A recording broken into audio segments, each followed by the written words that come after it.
عورت میں مجرمیت کی قائم مقام فحاشی ہے۔ ایک پیدائشی فاحشہ اخلاقی پاگل ہے۔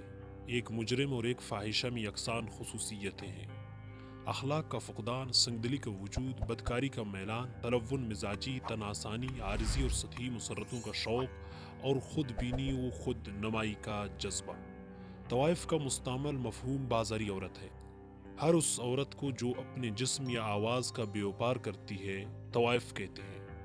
ویسے لغت میں طائفہ کی جمع طوائف ہے اور طائفہ جوق منڈلی کو کہتے ہیں۔ چونکہ مصر میں رقاصاؤں کی ٹولی کو جوق کہتے تھے، اس لیے طائفہ بھی جوق ہی کے معنی میں مستعمل ہو گیا۔ پھر رفتہ رفتہ طوائف نے جمع سے مفرد کے معنی پیدا کر لیے اور اب اس کا اطلاق ہر اس عورت پر ہوتا ہے جو پیشہ کماتی ہے۔ ان فاحشات کو ٹھیٹھ اردو میں بیوہ یا رنڈی بھی کہتے ہیں۔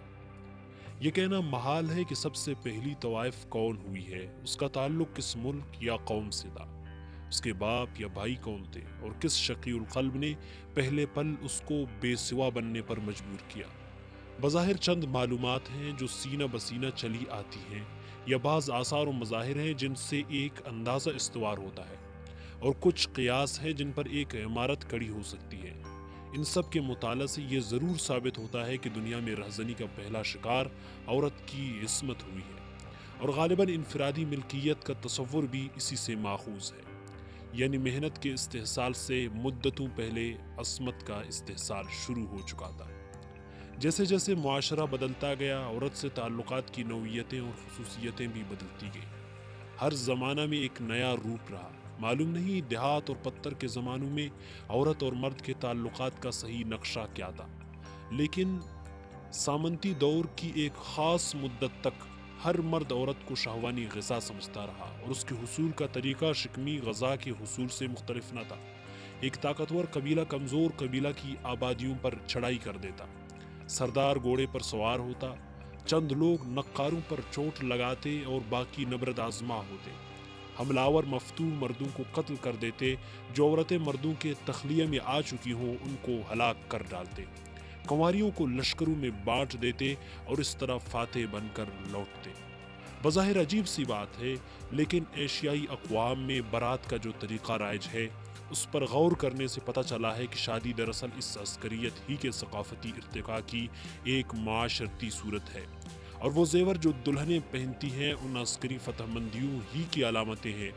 مثلاً ہتھکڑیوں کا بدل چوڑیاں ہیں یا کڑے، بیڑیوں کی جگہ پاؤں کی جانجنیں ہیں، توق کی جگہ حسلی مالا اور کنٹا ہے، نکیل کی جگہ نت اور بالیاں ہیں۔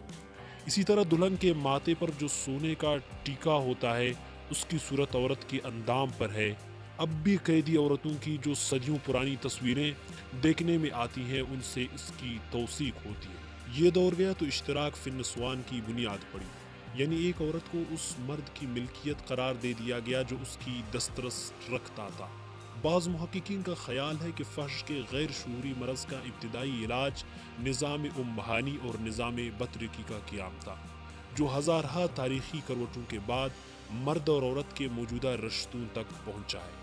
چنانچہ عورتوں کے فحش پر بے سوائی کی جو مہر لگی ہے اس کی عمر چند ہزار برس سے زیادہ نہیں۔ البتہ اس سوال پر خاصا اختلاف ہے کہ فحاشی یاد وحشت کی یادگار ہے یا نہیں۔ بعضوں کا خیال ہے کہ فحشکاری یاد وحشت سے بہت بعد کی چیز ہے، اور بعض کہتے ہیں کہ سعید کا انسان اس تصور ہی سے خالی ذہن تھا، عورت اور مرد شروع ہی سے ازدواجی زندگی میں رہے، صرف ماحولی صورتیں بدلتی رہیں۔ لیکن اس پر سب کا اتفاق ہے کہ شروع میں ازواج کی 3 صورتیں تھیں۔ اولاً مرد کئی بیویوں کا شوہر ہوتا، ثانیاً عورت کے کئی شوہر ہوتے، ثالثاً عورت اور مرد ایک محدود زمانہ کے لیے ایک دوسرے کے لیے مخصوص ہو جاتے تھے۔ چنانچہ عورت کے اس فحش ہی کا نتیجہ دختر کشی کا رواج تھا۔ ایک اور عجیب بات جو ہمیں نظر آتی ہے وہ انسان کے ابتدائی مذاہب سے فحش کا گٹھ بندھن ہے۔ تمام مذاہب انسان کی دکھتی ہوئی پیٹھ کو سہارا دینے کے لیے آئے تھے، لیکن مرور زمانہ سے ان کی اصلی روح تو ختم کر دی گئی، ایک جسم باقی رہ گیا، اور وہ ان لوگوں کے ہتھے چڑھ گیا جو فحش کے مختلف محرکات کو بھی من جملہ عبادات سمجھتے رہے۔ یہ تو انسان کے ابتدائی مذاہب کا حال تھا۔ خود عالمی مذاہب امتداد زمانہ کے باعث اپنے پیرووں کی نفسی خواہشوں کا شکار ہو گئے، اور رفتہ رفتہ انسانی فطرت کی کجروی نے ان میں بھی فحش کے لیے کوئی نہ کوئی گوشہ تلاش کر لیا۔ چنانچہ آج عالمی معاشرہ میں جتنی بھی فاحشات ہیں تمام تر مذہبی ہیں، اور مذہبی اس مفہوم میں کہ وہ خدا و آخرت کے تصور پر ہماری ہی طرح یقین رکھتی ہے۔ اب تک کے لیے اتنا ہی کافی ہے، ملتے ہیں اگلے ایپیسوڈ میں بہترین ویڈیوز کے ساتھ۔ چینل کو سبسکرائب کیجیے۔ شکریہ۔